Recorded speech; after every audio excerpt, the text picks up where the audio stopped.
Hello दोस्तों, नमस्ते, प्रणाम। आप सभी का हमारे चैनल में बहुत बहुत स्वागत है।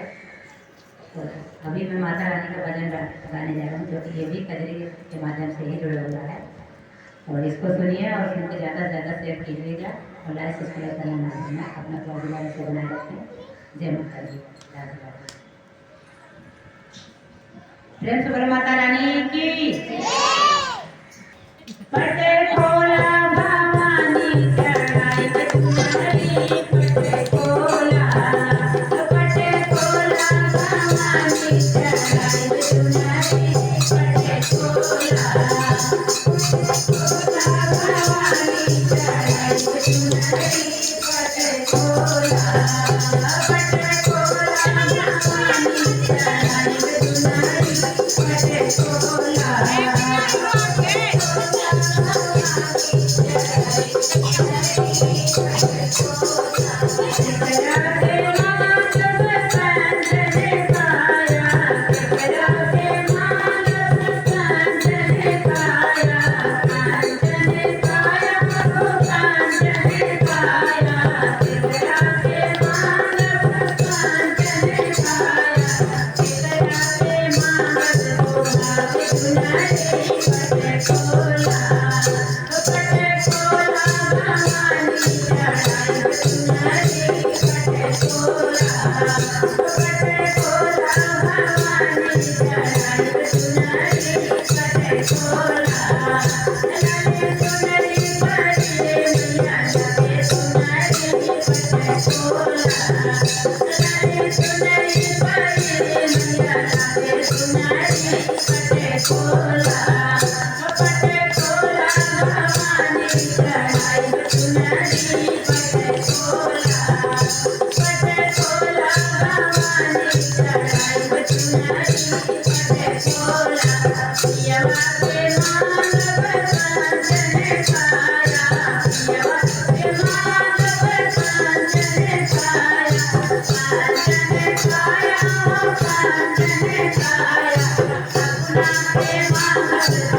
Hare Krishna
पट खोला हमारी चढ़ाई चुनरी